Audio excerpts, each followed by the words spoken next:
Good morning. आज अपन शुरू कर रहे हैं अध्याय 9। ये नई किताबों में अध्याय 9 लिखा हुआ है और पुरानी किताबों में अध्याय 10 है। प्रकाश का परावर्तन तथा अपवर्तन। अगर बोर्ड एग्जाम में बात की जाए तो ये है अपना 8 नंबर का। अब ये चैप्टर शुरू करने से पहले एक दो बात देख लेते हैं कि ये पार्ट अपना लगभग 1 घंटे में पूरा कंप्लीट हो जाएगा। अगर 4 वीडियो देते हैं तो 15-15 मिनट का होगा, और अगर 3 वीडियो देते हैं तो 20-20 मिनट का होगा, और 2 वीडियो में ये मुश्किल हो जाएगा क्योंकि आधा घंटा लगातार समझना टफ होता है। तो तुम्हें क्या करना है, सबसे पहले इनको एक बार बिना लेके समझना है, फिर दोबारा क्या करना है, वापस रोल बैक करके वीडियो को पॉज करते हुए पूरा कॉपी में अपने खुद के हाथ से नोट्स बनाना जरूरी है, क्योंकि जब तक नोट्स नहीं बनेंगे तब तक एग्जाम के टाइम रिवाइज नहीं कर पाओगे। अगर बड़े नोट्स तैयार होंगे तो एग्जाम के टाइम रिवाइज कर लोगे। अब दूसरी बात यह है कि ये नोट्स इतनी सरल भाषा में बनाए गए हैं कि आप एक बार समझ लोगे तो पूरे आसान भाषा में समझ में आ जाएंगे। और एक बात और, ये नोट्स कॉपी पढ़ने के बाद में आपको ना तो पासबुक करनी है, ना कहीं इधर उधर देखना, सारा का सारा जो भी बोर्ड में आएगा 100% पूरा का पूरा इन नोट्स में से ही आने वाला है। तो नोट्स इतने डिटेल से बनाए हुए हैं और इतनी सरल भाषा में बने हुए हैं। तो चलिए शुरू करते हैं।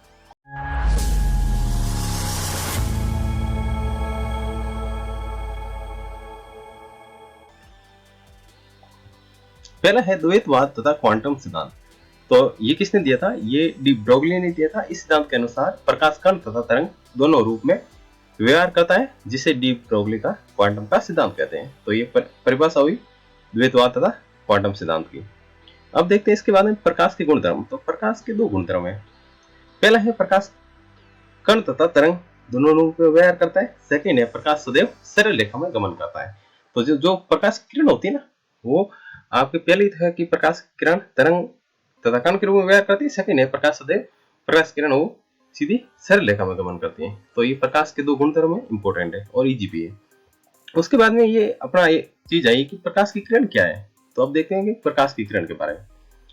तो जब प्रकाश किसी अपारदर्शी वस्तु वो होती है जिसमें अपन आर पार नहीं दे सकते हैं, जैसे दीवार है, तो दीवार के अपन दूसरी ओर नहीं दे सकते हैं, तो वो क्या होगी, अपारदर्शी वस्तु होगी। जैसे दर्पण हो गया, दर्पण में अपन चेहरा देख सकते हैं, तो चेहरा वो क्या है, दूसरी ओर नहीं देख सकते। उसमें क्या अपन ने दर्पण में देखा तो अपना चेहरा क्या हो, किरण गई, आपतित हुई, वापस परावर्तित होकर अपन को चेहरा दिखता है, लेकिन दर्पण को अपन दूसरी ओर नहीं देख सकते हैं, तो वो अपारदर्शी वस्तु हुई।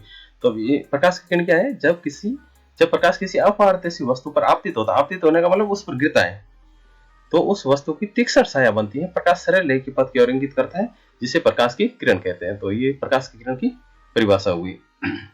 उसके बाद में देखते हैं विवर्तन के बारे में। अब विवर्तन, जब प्रकाश के पथ में रखी अपारदर्शी वस्तु अत्यंत छोटी हो तो प्रकाश सरल रेखा में गमन करने के बजाय किनारों से मुड़ जाता है। प्रकाश के मुड़ने की इस प्रवृत्ति को विवर्तन कहते हैं।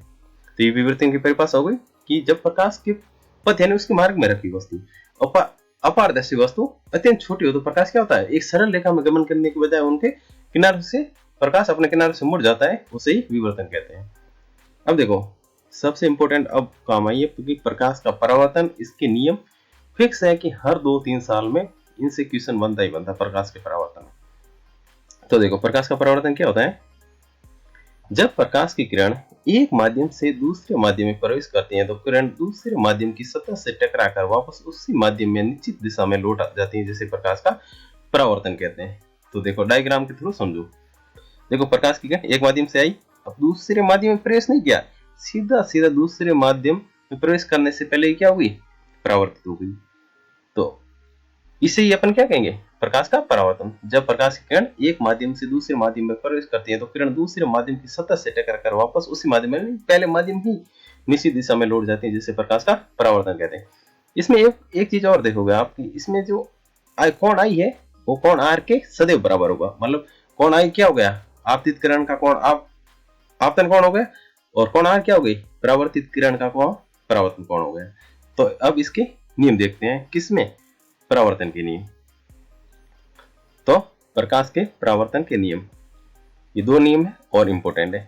जिसमें पहला नियम है कि आपतित किरण ये वाली जो आ रही है, अभिलंब जो ये बीच में 90 डिग्री पे है ना, सतह के साथ 90 डिग्री पे, इसको बोलते हैं अभिलंब। फिर और तीसरी चीज है परावर्तित किरण, ये जो जा रही ये परावर्तित किरण। तो ये आपतित किरण, अभिलंब तथा परावर्तित किरण तीनों एक ही तल में बनते हैं। तो इनका देख लो, तीनों का तल एक ही है। ये नीचे तल बना हुआ, इस तल पे आपतित किरण, फिर दूसरा जो 90 डिग्री कोण पे है अभिलंब, और तीसरा है परावर्तित किरण, तीनों एक ही तल में है। ये तो हो गया इसका पहला नियम। अब इसका दूसरा नियम देखते हैं। दूसरा नियम ये है कि आपतित किरण अभिलंब के साथ जितना कोण बनाती है उतना ही परावर्तित किरण भी अभिलंब के साथ कोण बनाती है, अर्थात आपतन कोण और परावर्तन कोण क्या होगा, बराबर होगा। देखो ये तो हो गया अपना अभिलंब, आपतित किरण ये वाली और परावर्तित किरण ये दोनों ही अभिलंब के साथ बराबर कोण बनाते। तो ये परावर्तन दो नियम हो गए। पहला हुआ कि आपतित किरण, अभिलंब और परावर्तित किरण तीनों एक ही तल में बनते हैं। दूसरा ये हुआ कि अभिलंब के साथ जो आपतित किरण कोण बनाती है वही कोण परावर्तित किरण भी अभिलंब के साथ बनाती है। तो ये परावर्तन की परिभाषा के बाद में इसके दो नियम हो गए। गोलीय दर्पणों द्वारा परावर्तन। तो सबसे पहले देखते हैं गोलीय दर्पण होता क्या है। तो ऐसा दर्पण जिसका परावर्तक पृष्ठ गोल होता है उसे गोलीय दर्पण कहते हैं। और परावर्तक पृष्ठ वो होता है जहां से क्या होता है, प्रकाश की किरण गिरती है और उससे वापस लौट के जाती है, उस पृष्ठ को परावर्तक पृष्ठ कहते हैं। तो ये गोलीय दर्पण की परिभाषा होगी कि ऐसा दर्पण जिसका परावर्तक पृष्ठ गोल होता है उसे गोलीय दर्पण कहते हैं। अब गोलीय दर्पण कितने प्रकार के होते हैं, दो प्रकार के होते हैं।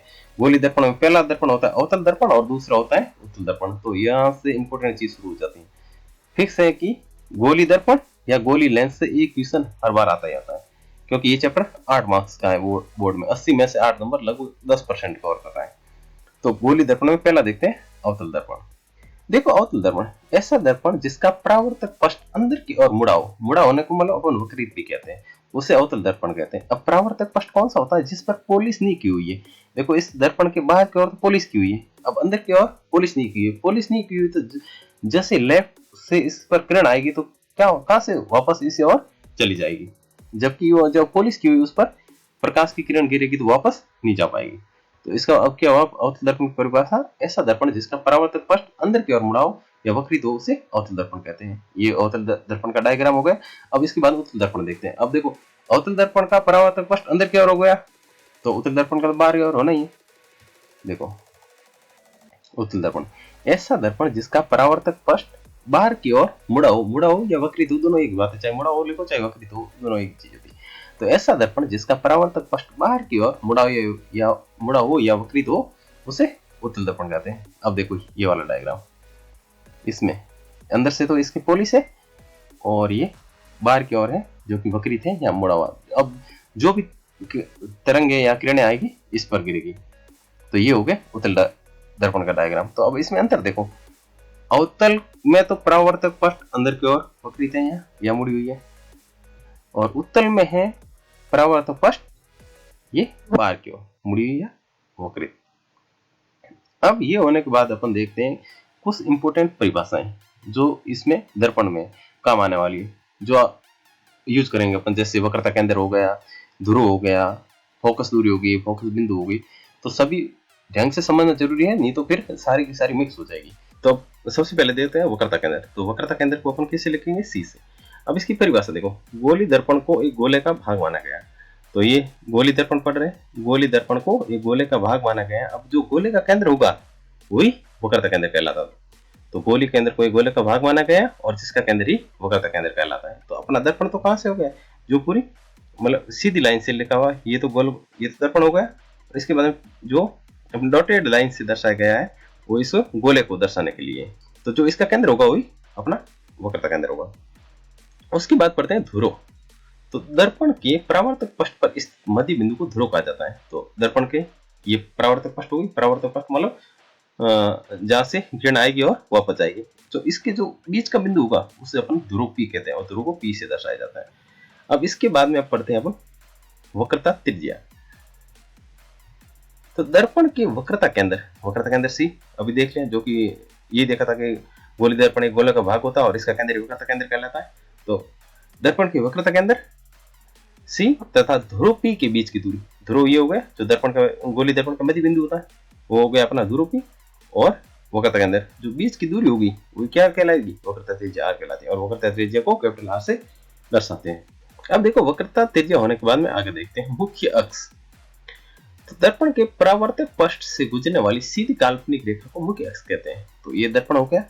अब दर्पण के ये परावर्तक पृष्ठ है, इससे जो गुजरेगी ना ये रेखा कितनी भी लंबी हो सकती है, क्योंकि इसका जरूर नहीं कि ये गोले का भाग होगी, ये बहुत लंबी होती है मुख्य अक्ष।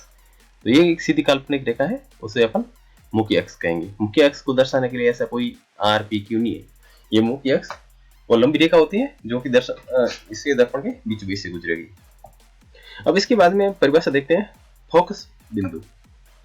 देखो दो चीजें, एक फोकस बिंदु है, दूसरी है फोकस दूरी। फोकस दूरी को तो स्मॉल एफ से दर्शाएंगे, ये है फोकस बिंदु। फोकस बिंदु को कैपिटल एफ से दर्शाएंगे, तो ये सिंबल यानी चिन्ह याद रखना बहुत जरूरी है। तो दर्पण से टकराने के पश्चात परावर्तित रेखाएं जिस बिंदु पर प्रतिच्छेद करती हैं उस बिंदु को फोकस बिंदु कहते हैं। देखो ये तो अपने बना दिया दर्पण, कौन सा है, अवतल दर्पण। उसके बाद में ये रेखाएं आ रही है ऊपर वाले आई और यहाँ से परावर्तित हुई, फिर नीचे रेड वाली देखो ये आपतित किरण हुई, यहाँ से टकराई दर्पण से परावर्तक पृष्ठ और वापस क्या हुई, परावर्तित हुई। अब ये दोनों जिस बिंदु पर मिल रही है उस बिंदु को अपन कहते हैं फोकस बिंदु। तो देख लो, दर्पण से टकराने के पश्चात परावर्तित रेखाएं जिस बिंदु पर प्रतिच्छेद करती है उस बिंदु को फोकस बिंदु कहते हैं, और फोकस बिंदु को कैपिटल एफ से दर्शाया जाता है, ये इंपॉर्टेंट चीज है। फिर आती है फोकस दूरी। अब फोकस दूरी को एक तो स्मॉल एफ से दर्शाया जाएगा, और होती क्या हो देखते हैं। दर्पण के वक्रता केंद्र सी, दर्पण के वक्रता केंद्र जो इसके बीच का होता है, तथा ध्रुव पी के बीच की दूरी को फोकस दूरी कहते हैं। तो ये ध्रुव पी और ये वक्रता केंद्र सी, इसके बीच की दूरी को फोकस दूरी कहते हैं। फोकस दूरी को स्मॉल एफ से दर्शाया जाता है। ये वाला सब में ऐसा ही डायग्राम बनाना। अगर कहीं नीचे सीधी लाइन खींचते तो सीधी लाइन खींचना, सीधी लाइन मतलब ये वाली आधा दर्पण बना दिया, उसके आगे की लाइन ये डॉटेड लाइन से होगी। तो ये सारी की सारी परिभाषा हो गई। सबसे पहले अपन वक्रता केंद्र सी पढ़ा जो कि गोले का भाग होता है, और गोले का जो केंद्र होगा वही वक्रता केंद्र हो गया। फिर ध्रुव पी जो अपन दर्पण है, दर्पण के परावर्तक पृष्ठ का मध्य बिंदु ध्रुव कहलाएगा। फिर वक्रता त्रिज्या ये हो गई ध्रुव और वक्रता केंद्र के बीच की दूरी, वक्रता त्रिज्या कहलाती है, और इसको ही अपन फोकस दूरी भी कहते हैं। उसके बाद आता है मुख्य अक्ष। मुख्य अक्ष क्या होता है, परावर्तक पृष्ठ से गुजरने वाली सीधी काल्पनिक रेखा। ये परावर्तक पृष्ठ है, इसके मध्य बिंदु से गुजरेगी ये सीधी काल्पनिक रेखा मुख्य अक्ष कहलाएगी। उसके बाद में फोकस बिंदु। फोकस बिंदु पर क्या होगा, जो आपतित किरण होगी ना, उसके बाद परावर्तित आपतन होने के बाद जो परावर्तित किरण है जिस बिंदु से प्रतिच्छेद करती हुई गुजरेगी उस प्रतिच्छेद बिंदु को ही अपन मुख्य फोकस बिंदु कहते हैं। अब फोकस दूरी हो गई। फोकस दूरी के बाद अब आते हैं द्वारक। गोली दर्पण के वृत्ताकार सीमा रेखा का प्रभावी व्यास द्वारक कहलाता है। देखो अब अवतल लेंस से चल रहा है, तो अवतल लेंस में अब अपन देखते हैं अवतल लेंस का मुख्य फोकस एफ। तो अवतल लेंस ये होता है ना जिसमें जो कि अंदर की ओर वक्रित हो, मतलब परावर्तक पृष्ठ अंदर वाली हो। तो दर्पण के मुख्य अक्ष के समांतर गुजरने वाली प्रकाश किरण परावर्तन के पश्चात जिस बिंदु से होकर गुजरते हैं उससे अवतल दर्पण का मुख्य फोकस कहते हैं। तो अपन ऊपर भी पढ़ दिया मुख्य फोकस। इसमें क्या होगा, देखो ये बना दिया आपने अवतल दर्पण, ये आपतित किरण आ रही है ऊपर और लाल रंग से नीचे। अब यहाँ से टकराई, फिर ये हो गई परावर्तित किरण, और परावर्तित किरण जिस बिंदु पर टकरा रही है उस बिंदु को ही अपन क्या कहते हैं, मुख्य फोकस कहते हैं। तो ये अपने ऊपर भी समझ लिया, और सेम टू सेम ये दोबारा चीज है कि दर्पण की मुख्य अक्ष कौन सा हो गया, ये वाला जो सी और पी से होकर गुजरा है, ये मुख्य अक्ष के समांतर गुजरने वाले प्रकाश किरण परावर्तन के पश्चात जिस बिंदु से होकर गुजरती है, मतलब जहां प्रतिच्छेद करती है उस बिंदु को अपन दर्पण का मुख्य फोकस कहते हैं। मुख्य फोकस या फोकस बिंदु दोनों एक चीज है। फिर देखते हैं उत्तल दर्पण का मुख्य फोकस। उत्तल दर्पण क्या होगा, उत्तल दर्पण की परावर्तक पृष्ठ कौन सी होगी, बाहर से होगी, मतलब अंदर वाली पॉलिश की हुई, और बाहर वाली पृष्ठ होगी परावर्तक पृष्ठ। परावर्तक पृष्ठ होती है जहां से अपन किरण आती है और वहां से परावर्तित हो जाती है। तो अब पढ़ते हैं उत्तल दर्पण का मुख्य फोकस। दर्पण के मुख्य अक्ष के समांतर, सेम टू सेम चीजें, दर्पण के मुख्य अक्ष के समांतर आने वाली प्रकाश किरण परावर्तन के पश्चात जिस बिंदु, यहाँ तक परिभाषा अवतल और उत्तल दोनों के लिए सेम थी। अब यहाँ से एक लाइन चेंज होगी, जिस बिंदु पर मिलती हुई प्रतीत होती है। मिलती हुई प्रतीत क्या होती है, क्योंकि यहाँ से देखो ये होगी मुख्य अक्ष के समांतर ऊपर वाली किरण आई। अब ये परावर्तन के पश्चात क्या होगी, यहाँ से परावर्तित पृष्ठ लौट गई, तो ये ऊपर का लौट गई, ये वाली नीचे वाली आपतित किरण हुई, परावर्तक पृष्ठ पे टकराई और वापस लौट गई। अब इसमें क्या होगा, ये किरणें अगर अपन लेफ्ट हैंड साइड में देखो तो कभी मिलेगी नहीं, आगे दूर तक चली जाएगी। तो मिलेगी क्या, पीछे मिलेगी। पीछे कौन से भाग में, जहां पर पॉलिश की हुई है। तो इस भाग पर ये जो मिलती है ना, उसको अपन किस लाइन से दर्शाते हैं, डॉटेड लाइन से। क्योंकि ये क्या होती है, तो आपस की किरणों को अपन डॉटेड लाइन से दर्शाते हैं, और ये मिलती हुई अपन को क्या क्या प्रतीत होती है, मतलब 100% सीधी रेखा से नहीं है, डॉटेड लाइन से था, इसलिए लिखा कि जिस बिंदु पर मिलती हुई प्रतीत होती है उसे उत्तल दर्पण का मुखी फोकस कहते हैं। अब एक परिभाषा देखते हैं समतल दर्पण की। ऐसा दर्पण जो किसी बिंब का सदैव समान प्रतिबिंब बनाता है।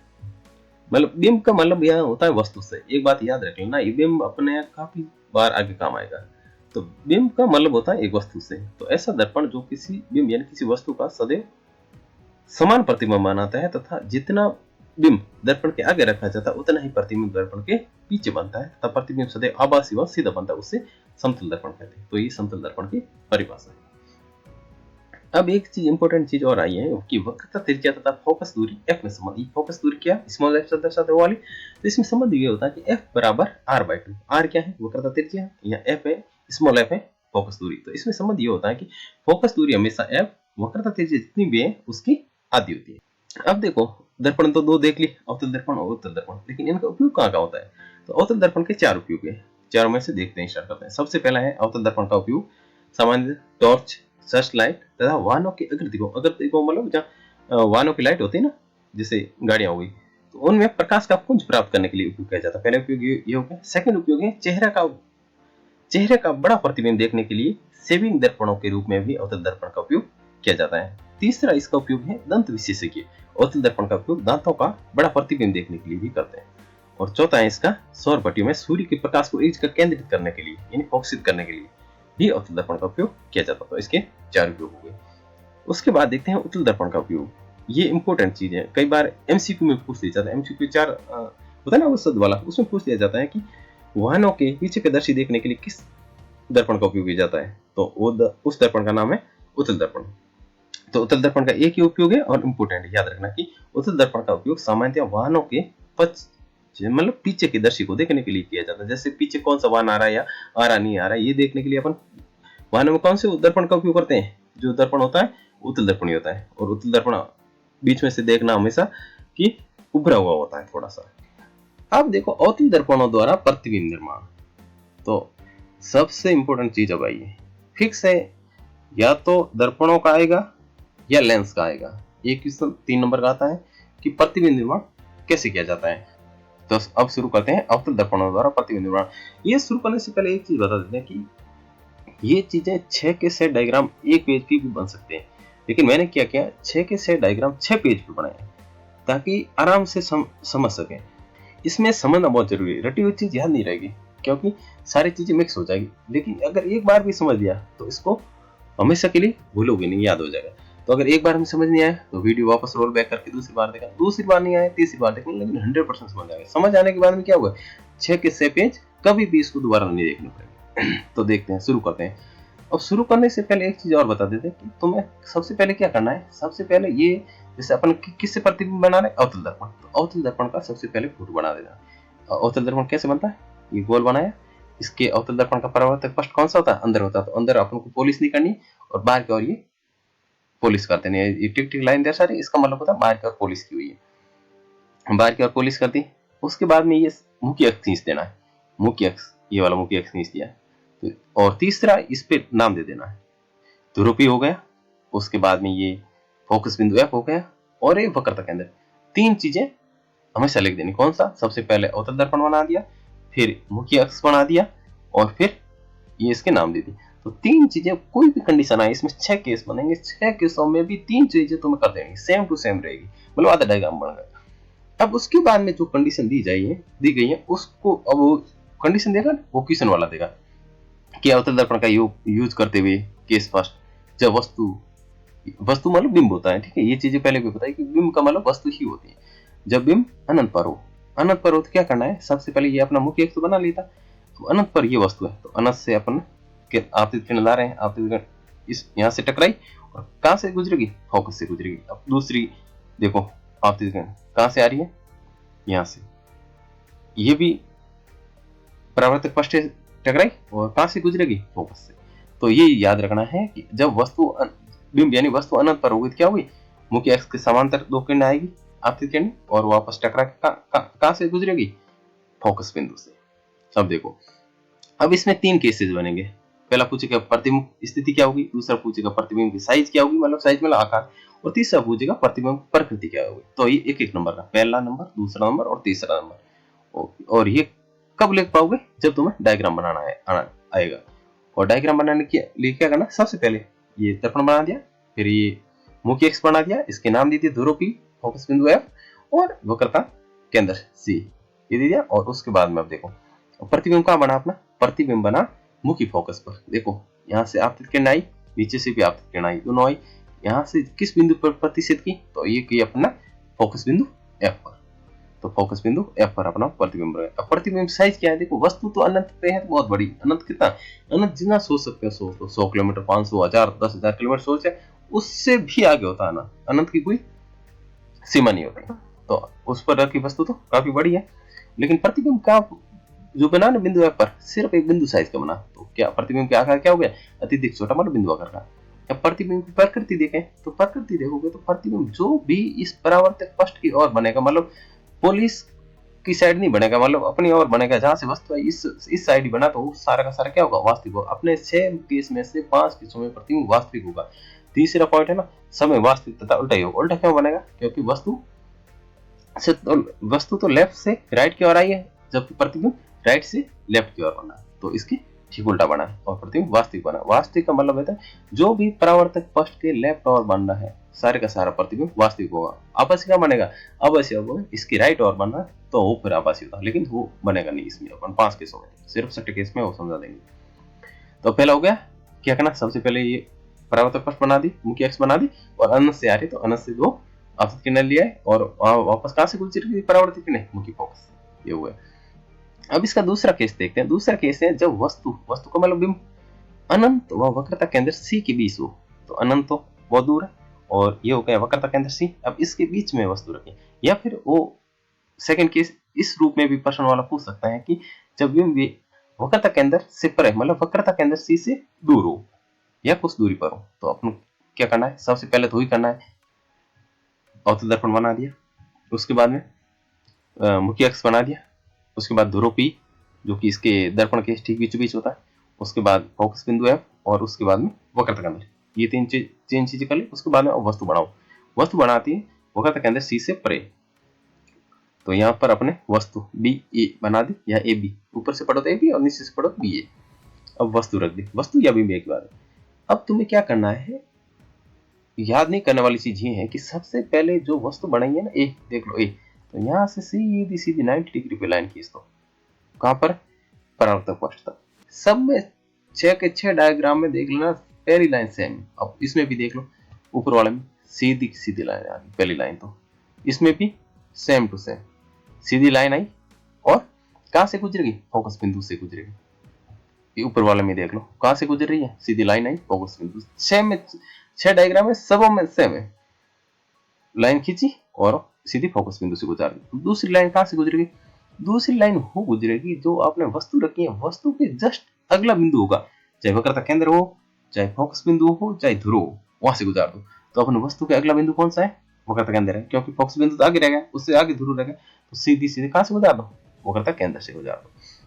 अब जैसे ही अपने गुजारी, तो ये प्रतिष्ठित कर दी, देख लो नीचे, और प्रतिष्ठित करते ही अपने क्या बन गई, ये बन गई बी डैश और ए डैश, और ये क्या हुआ, प्रतिबिंब बन गया। और अपन अवतल दर्पण से बनाना क्या था, प्रतिबिंब बनाना। और प्रतिबिंब की आकृति देखो, ये तो वस्तु की आकृति है, बिंब यानी वस्तु की आकृति, ये भी कितनी बड़ी है, लेकिन प्रतिबिंब उस वस्तु से छोटा है। तो अब इसके तीनों पॉइंट देखते हैं। प्रतिबिंब की स्थिति कहां बनी, विभवक्रता केंद्र C और फोकस बिंदु F के बीच बना है, तो ये C और F के बीच बन गया। उसके बाद एक प्रतिबिंब का आकार, तो जो अपन बिंब यानी जो वस्तु थी, उस वस्तु से प्रतिबिंब छोटा बना है। तीसरी चीज, प्रतिबिंब की प्रकृति हुई है, देखो जो ये परावर्तक पृष्ठ है, परावर्तक पृष्ठ के लेफ्ट साइड यानी बाईं ओर बना है, तो बाईं ओर बना है तो क्या होगा, वास्तविक होगा। और वस्तु ऊपर की ओर है और प्रतिबिंब नीचे की ओर बना है, तो क्या होगा, उल्टा होगा। तो ये तीसरा पॉइंट तो सभी में सेम है, प्रतिबिंब की प्रकृति वास्तविक तथा उल्टा, और आकार क्या होगा, जो अपनी वस्तु थी उस वस्तु से प्रतिबिंब छोटा बना है। और प्रतिबिंब स्थिति क्या हुई, स्थिति का मतलब जहां पर वो स्थित है, तो स्थित हो गया अपना वक्रता केंद्र C और फोकस बिंदु F से। तो एक बार और देख लो, इसमें क्या करना है, वस्तु बनाई, वस्तु से 90 डिग्री पर सीधी आपतित किरण इस परावर्तक पृष्ठ पे डाल दी, और कहां से गुजारनी है, फोकस बिंदु F से। पहला काम तो ये हो गया, आधा डायग्राम ये बन गया। उसके बाद दूसरा कहाँ से गुना, दूसरा जो वस्तु के आगे जो भी बिंदु मिले तुम्हें, चाहे वक्रता केंद्र मिले, चाहे फोकस बिंदु मिले, चाहे ध्रुव मिले, वहां से गुजार। तो अब वस्तु का अगला बिंदु अपन कौन सा था, वक्रता केंद्र, तो वक्रता केंद्र से गुजारते हैं। और जो फिर अपन क्या बना गए, सीधा प्रतिबिंब मिल गया। अब देखते हैं अपन केस तीसरा, और समझ में आएगा।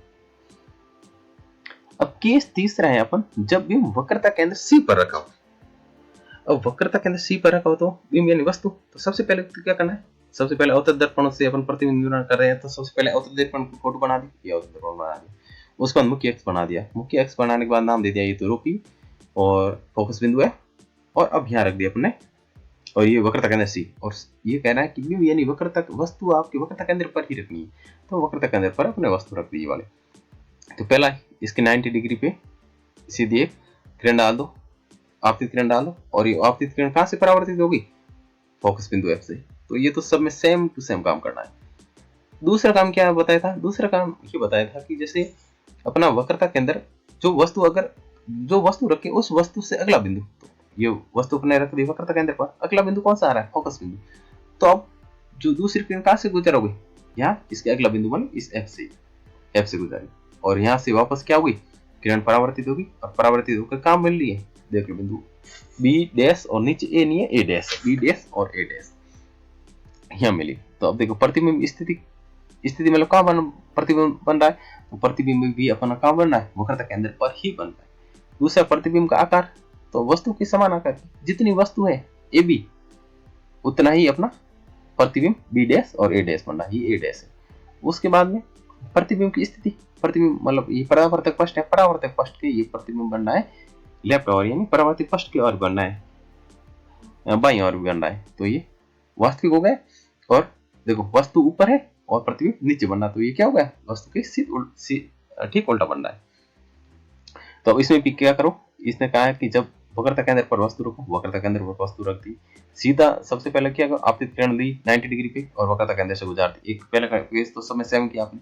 दूसरा ये है कि अपन ने जो वस्तु रखी उसके अगले बिंदु से किरण गुजारनी है, तो अगला बिंदु कौन सा आया, F ही है, F से किरण गुजार दी। फिर आपतित किरण से अपन परावर्तित किरण यहाँ से गुजारी, तो बिंदु ए डैश पर ही मिल जाएगी। अब देखते हैं केस नंबर 4।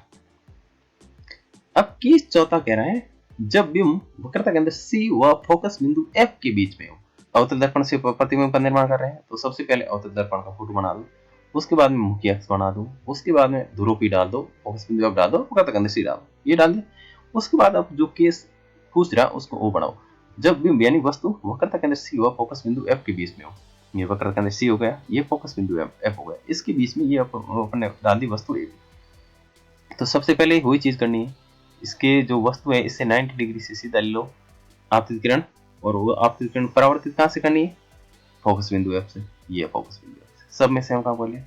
अब दूसरा ये अपना कहा था कि जो वस्तु है, वस्तु से जो भी अगला बिंदु मिले वहां से दूसरी किरण गुजार दो। दूसरा वस्तु से सीधा अगला बिंदु कौन सा, F मिला, तो F से दूसरी किरण गुजार दी, और यहाँ से आपतित होने के बाद में वो वापस परावर्तित हो गई परावर्तक पृष्ठ से। अब देखो ये जहां से मिल रही है वही आपका प्रतिबिंब निर्माण होता है। कौन से बिंदु पर मिल रही है, तो ये बी डैश पर मिल रही। अब बी डैश पर मिल गई तो ये क्या बन गया, प्रतिबिंब बन गया। अब देख तो प्रतिबिंब की स्थिति क्या होगी, ये प्रतिबिंब अपना ये वक्रता केंद्र से परे यानी दूर की ओर बन रहा है। ये तो ये कह सकते हो कि वक्रता केंद्र और अनंत के बीच में, या कह सकते हो वक्रता केंद्र से परे यानी वक्रता केंद्र से दूर की ओर। तो प्रतिबिंब का आकार देखो, जो वस्तु का आकार है उससे थोड़ा सा प्रतिबिंब का आकार क्या हुआ, बड़ा हुआ मिलेगा। तीसरी कंडीशन प्रतिबिंब पर प्रकृति, तो प्रतिबिंब की प्रकृति वास्तविक तथा उल्टा। वास्तविक क्या बनना है, क्योंकि परावर्तक पृष्ठ की और ही बनना, मतलब बाईं और ही बनना, वास्तविक हो गया। और उल्टा क्या हो गया, जो वस्तु जिस और है उसका ठीक उल्टा प्रतिबिंब। अब ये हो गए केस कितने, 4। अब 5 हो गए। देखो 5वें केस में भी क्या करना है, अवतल दर्पण, सबसे पहले अवतल दर्पण की फोटो बना दी, मुख्य अक्ष की फोटो बना दी, उसके बाद ध्रुव P डाल दिया, उसके बाद में फोकस बिंदु F डाल दिया, और वक्रता केंद्र C डाल दिया। अब अपन को क्या करना है, जब भी मुख्य फोकस पर हो F पर अपन अभी मेरी वस्तु रख दी F पर, मुख्य फोकस। उसके बाद भी क्या करना है, सबसे पहले वही सेम चीज करनी है, इसके 90 डिग्री पे आपतित किरण डाल दो परावर्तित पृष्ठ से, और वापस कहां से गुजार दो, फोकस बिंदु F से। तो एक चीज तो सेम टू सेम करनी। अब दूसरी किरण कहां से गुजारनी है, तो अपन ने क्या बताया था कि जहां वस्तु रखी है उसके ठीक अगला बिंदु, अब F पर रखी है तो F से तो गुजार नहीं सकते, तो उसका अगला बिंदु कहां से आ रहा है, पहला बिंदु ठीक, तो ये अपन को मिला ध्रुव P। तो दूसरी किरण ध्रुव P से गुजार दी। और वापस यहाँ से परावर्तित कर दी। तो अब यहाँ कहाँ से जा रही है, ये अनंत तक जा रही है, ना तो कहीं पीछे मिलेगी और नहीं आगे मिलेगी। तो अपन प्रतिबिंब कहाँ बनेगा, प्रतिबिंब अनंत पर बनेगा। और प्रतिबिंब का आकार क्या होगा, अत्यधिक बड़ा होगा। भाई अनंत पर तो कोई वस्तु है तो अनंत पर तो बहुत बड़ी है, प्रतिबिंब आकार बड़ा हुआ होगा। तीसरा, प्रतिबिंब कैसा बनेगा, देखो परावर्तित पृष्ठ के इस साइड बन रहा है तो प्रतिबिंब वास्तविक होगा और उल्टा होगा, जो वस्तु है उसके ठीक उल्टा प्रतिबिंब बनेगा। तो ये हो गया अपना केस नंबर 5। तो क्या क्या अपने फोकस पर ही वस्तु रख दी। तो सबसे पहले तो क्या करना हो, सेम टू सेम, सब में 6 में 6 केस सेम ही है। पहली किरण आपतित किरण 90 डिग्री के लिए मुख्य फोकस से गुजार, दूसरी किरण आपने क्या बताया था कि जहां वस्तु रखी उसके ठीक अगला जो भी बिंदु मिले वहां से दूसरी किरण गुजार दो और फिर परावर्तित कर दो। तो ये हो गया 5। अब देखते हैं अपन छठा केस, जो इसका लास्ट केस, जब वस्तु फोकस तथा ध्रुव के बीच में हो। देखो सबसे पहले तो अवतल दर्पण का फोटो बना दिया, फिर मुख्य अक्ष बना दी, इसमें अपन ध्रुव बना दिया, फोकस बिंदु एफ बना दिया और वक्रता केंद्र सी बना दिया। अब इसमें वस्तु का रखनी है, वस्तु रखनी है अपन फोकस बिंदु एफ और ध्रुव पी के बीच में। तो अब इसमें वस्तु रख दी, वस्तु रखने को सब पहला काम था क्या करना, वही करना कि 90 डिग्री पे परावर्तित पृष्ठ से वस्तु को परावर्तित पृष्ठ पर आपतित किरण टकरा कर कहां से जाएगी, फोकस बिंदु एफ से। दूसरा क्या करना, दूसरा बताया था कि जो जहां पर वस्तु रखी उसके जो अगला बिंदु है वहां से अपन को आपतित किरण डालकर परावर्तित किरण निकालनी है। तो यहाँ से अपने आपतित किरण डाले और परावर्तित किरण यहाँ ध्रुव पी से जा रही है। अब यहाँ पर देखोगे तो अपने बाईं ओर ये वस्तु है क्या हुई, अनंत पर जा रही है, लेकिन अनंत पर भी कभी भी नहीं मिलेगी, क्योंकि इससे क्या होगी, इसकी ये एक दूसरे से दूर जाती जा रही है। लेकिन ये एक और देखोगे तो पीछे मिलती हुई दिखाई दे रही है, तो पीछे मिलती हुई दिखाई दे रही है तो प्रतिबिंब कहाँ बन जाएगा, ठीक इसके पीछे बन जाएगा। और अपन ने क्या बताया था, जो भी पीछे प्रतिबिंब बनता है वो क्या होता है, आभासी होता है, जो मतलब परावर्तक पृष्ठ नहीं है, मतलब पोलिस की साइड में जो भी प्रतिबिंब बनेगा वो आभासी प्रतिबिंब बनेगा। तो अब पीछे की साइड में अपन मिला दिया और पीछे की साइड में ये प्रतिबिंब निर्माण हो गया। अब देखो इसमें प्रतिबिंब की स्थिति क्या बन रही है, ये अपना दर्पण था, दर्पण के पीछे बन गया। दूसरी कंडीशन देखो, प्रतिबिंब का आकार क्या होगा, तो आकार जो वस्तु है, वस्तु के आकार से प्रतिबिंब आकार क्या है, बड़ा हुआ, मतलब थोड़ा बड़ा है। तीसरी कंडीशन, प्रतिबिंब प्रकृति क्या होगी, तो प्रतिबिंब की प्रकृति पांचों में सेम थी, कौन सी, वास्तविक तथा उल्टा, वास्तविक उल्टा, वास्तविक उल्टा, वास्तविक उल्टा। एक इसमें चेंज है, छठे नंबर में प्रतिबिंब क्या बना, आभासी बन रहा है। आभासी क्यों बनना है, क्योंकि ये जो दर्पण है इस दर्पण के पीछे की साइड में बनना है और सीधा बनना है। देख लो जैसी वस्तु रखी वैसा का वैसा प्रतिबिंब बनना है। अब बड़ा है लेकिन है तो सीधा का सीधा। तो ये छठा पॉइंट है। तो देखो अब इसमें ये नोट करके भी लिखा है कि प्रतिबिंब आभासी तब बनता है जब प्रतिबिंब परावर्तक पृष्ठ की दूसरी ओर बनता है, तथा प्रतिबिंब वास्तविक तब बनता है जब वो परावर्तक पृष्ठ की ओर ही बनता है। तो ये तो अपन छह के कंडीशन में देख लिया। अब आता है उत्तल दर्पणों द्वारा प्रतिबिंब निर्माण। उत्तल दर्पणों द्वारा प्रतिबिंब निर्माण देखने से पहले एक बार अपन इन सभी को वापस शॉर्टकट में रिवाइज कर लेते हैं। तो देखो सारे 6 के 6 केस देख लेते हैं। सबसे पहले क्या था, अवतल दर्पणों द्वारा प्रतिबिंब निर्माण। तो सबसे पहले अपन क्या करेंगे, अवतल दर्पण की फोटो बना ली, उसके बाद में क्या करेंगे, मुख्य अक्ष बना लिया, उसके बाद में ध्रुव बना लेंगे, फोकस बिंदु बना लेंगे और वक्रता केंद्र सी, 3 चीजें बना लेंगे। उसके बाद में जो भी कंडीशन दी है उस कंडीशन के अकॉर्डिंग अपन चलेंगे। पहली कंडीशन है कि जब बिंब यानी वस्तु अनंत पर हो, अनंत पर हुआ तो क्या होगा, सीधी की सीधी तो आपतित किरणें ले आना और इसको कहां से गुजारनी, फोकस बिंदु एफ से, फोकस बिंदु एफ से गुजार दी। ठीक है, ये तो बन गई। तो प्रतिबिंब कहां बना, मुख्य फोकस पर बना, अत्यधिक छोटा मतलब बिंदु आकार था। और तीसरा वास्तविकता उल्टा। वास्तविक क्या बताया था कि जो भी परावर्तक पृष्ठ की ओर बनेगा, मतलब लेफ्ट साइड में बन रहा है। अब परावर्तक पृष्ठ कौन सा, लेफ्ट साइड है, क्योंकि राइट साइड में इसमें कौन इसकी, तो जो भी लेफ्ट साइड में बनेगा वो क्या बनेगा, वास्तविक बनेगा। और उल्टा कैसे बनेगा, क्योंकि वस्तु लेफ्ट से राइट की ओर आ रही है, जबकि प्रतिबिंब राइट से लेफ्ट की ओर बना। और वैसे 5 डायग्राम ये सेम ही होगा, प्रतिबिंब पर वास्तविकता उल्टी होगी। तीसरा पॉइंट सेम ही होगा, ये 1 नंबर का हो गया, ठीक है। और तीसरा पॉइंट तो सब में सेम ही। और प्रकृति जैसे बन रही है, साइज इसकी देख लेना, और इसकी मतलब ये कहां पर बना है। दूसरे कंडीशन में क्या करना, सेम टू सेम वही करना। सबसे पहले अवतल दर्पण फोटो बना दी, फिर मुख्य अक्ष फोटो बना दी, इसमें ध्रुव पी और फोकस बिंदु है और वक्रता केंद्र सी बना दिया। उसके बाद में जो कंडीशन दी है उस पर अप्लाई करना है। उस पर अप्लाई करना क्या, जब बिंब वक्रता केंद्र से पर है कुछ दूर पर, वक्रता केंद्र सी हो गया, इससे दूर बिंब ने वस्तु यहाँ रख दी। यहाँ रखने के बाद अपन क्या कर रहे हैं, सब में सेम कर रहे हैं। सबसे पहले आपतित किरण यहाँ डाली और कहां से गुजारती, फोकस बिंदु एफ से। तो पहली तो सब में सेम करनी, वस्तु से जो भी वस्तु उसके 90 डिग्री से आपतित किरण निकालनी है और फोकस बिंदु से परावर्तित करनी, सब में सेम है। दूसरी क्या बताई थी, जो भी वस्तु है उस वस्तु के जो भी अगला बिंदु है उस अगले बिंदु से दूसरी किरण को अपन आपतित करा देनी है, उसके बाद परावर्तित करना है। लेकिन इसमें परावर्तित करवाने की जरूरत नहीं पड़ी क्योंकि अपन को प्रतिबिंब बिंब का प्रतिबिंब यहाँ ए डैश और बी डैश मिल गया। तो इसमें क्या हुआ, वस्तु से प्रतिबिंब आकृति छोटी होगी, मतलब साइज छोटी होगी।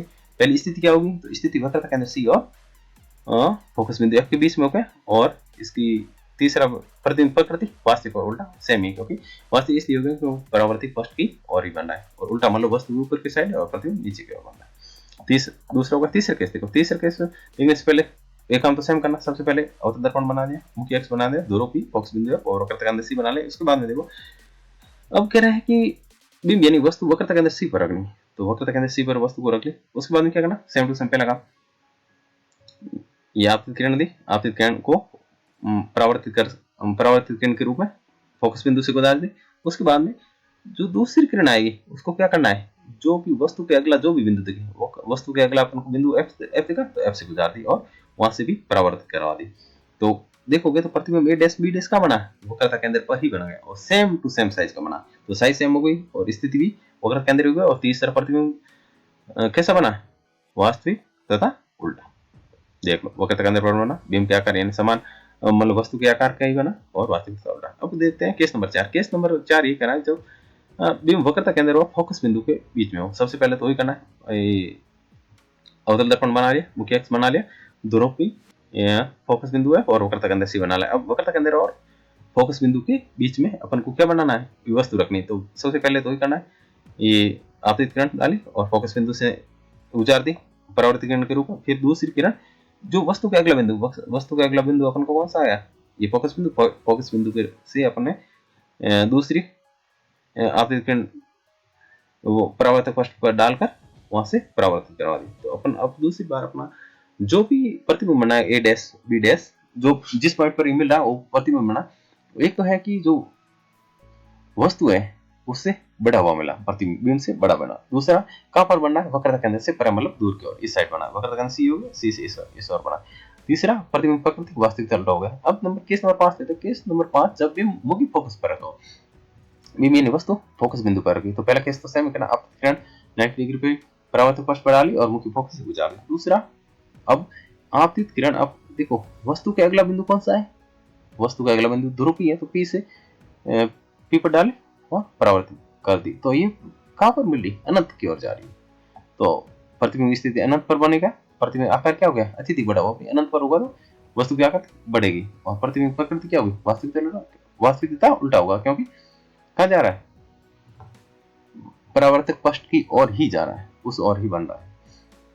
अब देखते हैं अपन अगला केस, जब वस्तु फोकस और ध्रुव के बीच में, फोकस और ध्रुव के बीच में हो। तो पहला केस तो करना, सबसे पहले परावर्तक पृष्ठ पर डाली और फोकस बिंदु से गुजार दी। दूसरी किरण अपन ने जो वस्तु के अगला बिंदु अपन को मिला ध्रुव पी, और ध्रुव पी से अपने जो गुजरी। तो ये अपन देखेंगे कि वस्तु के बाईं ओर है ना, ये किरणें दूर दूर फैल रही है, लेकिन पीछे मिल रही है एक बिंदु पर। तो जो बिंदु पर मिल रही है वही अपना क्या हो गया, प्रतिबिंब हो गया। लेकिन प्रतिबिंब डॉटेड लाइन से मिला है, क्योंकि जो पॉलिश की है उस साइड पे मिली। तो ये प्रतिबिंब कैसे बना, आभासी बना, और जो वस्तु है उसी की सेम टू सेम सीधा बन गया। तो इसमें तीसरा पॉइंट ही चेंज है, प्रतिबिंब प्रकृति आभासी व सीधा हो गया और प्रतिबिंब आकार बढ़ा हुआ होगा और प्रतिबिंब स्थिति क्या हो गई, दर्पण के पीछे बन गई। तो ये 6 के 6 पॉइंट हो गए। इसमें क्या करना, सबसे पहले अवतल दर्पण बना लेना, उसके बाद में मुख्य अक्ष बना लेना, ध्रुव पी, फोकस बिंदु एफ और वक्रता केंद्र सी बना लेना। और उसके बाद में एक केस तो सेम टू सेम करना, कौन सा, सीधा जो वस्तु दी उसके 90 डिग्री पे सीधा परावर्तक पृष्ठ पर किरण डालो और फोकस बिंदु से वापस गुजार दो परावर्तित किरण के रूप। दूसरी किरण कहां से करनी, जहां वस्तु रखी उसके अगला जो भी बिंदु डाला, जो भी बिंदु है वहां से दूसरी किरण गुजार दो। और फिर जो परावर्तित किरण जो जिस बिंदु पर प्रतिष्ठित कर रही है वहीं आपकी प्रतिबिंब बन जाएगा। तो ये चीजें, ये इसमें टाइम इसलिए लगा समझाने में क्योंकि 6 के से एक एक पेज पे अलग अलग बनाए, लेकिन एक बार ये समझ दिया तो ये रटने नहीं पड़ेंगे। ये डायग्राम रटे हुए के रूप में याद नहीं होगा, सबसे इंपॉर्टेंट बात। और दूसरी बात, ये एग्जाम में 100% आता है। तो अब देखो वीडियो बड़ा हो जाएगा, इसलिए जो आगे का भाग है अपन अगले वीडियो में पूरा करेंगे। अगले वीडियो में क्या क्या पूरा करने वाला है, देखो सबसे पहले तो उत्तल दर्पणों द्वारा प्रतिबिंब निर्माण, तो सिर्फ 2 ही इसमें उत्तल दर्पण का प्रतिबिंब बनेगा। और वो भी इसी प्रकार समझाएंगे कि तुम्हें याद करना नहीं पड़ेगा। अब ये एक बार में समझ में नहीं आया पूरा, तो कम से कम एक बार और रोल बैक कर, एक बार समझा, फिर कॉपी में अपने आप कॉपी नोट कर लेना, फिर दोबारा अपने आप से ही समझना, नहीं समझ में आए फिर वीडियो देख लेना दूसरी बार। अब देखो उत्तल दर्पण द्वारा प्रतिबिंब निर्माण, इसमें नेक्स्ट टाइम इसमें 2 उत्तल दर्पण द्वारा प्रतिबिंब बनेंगे, अगली वीडियो में एक वो देखने वाले 2, और उसके बाद में अपन पढ़ेंगे कार्तीय चिन्ह पर पढ़ेंगे, मान लो थ्योरी आती है वापस 7-8 पेज की, तो अगले वीडियो में वो भी सेम टू सेम इसी प्रकार समझते हुए वो पूरा करेंगे। तो तब तक के धन्यवाद। और इसको मेन सबसे जरूरी है कि इसको अपनी कॉपी में नोट्स के रूप में लिखना बहुत जरूरी है, क्योंकि नोट्स बनाए होगा तो एग्जाम के टाइम रिवाइज करने में सबसे ज्यादा हेल्पफुल होगा, वो अपने हाथ से बनाए हुए अच्छे नोट्स ही होते हैं। और सबसे जो स्टार्टिंग बता दी थी कि इस कॉपी से बाहर कुछ नहीं आना, इधर उधर भटकने की कोई जरूरत नहीं है, कुछ भी जरूरत नहीं है, ये नोट्स बना लो और इसमें समझते हुए याद कर लो, सारे के सारे इन नोट्स में से ही आने वाले हैं। तो अगले दर्पण सूत्र वगैरह जो भी है वो अगले वीडियो में पढ़ेंगे। तब तक के लिए थैंक्स।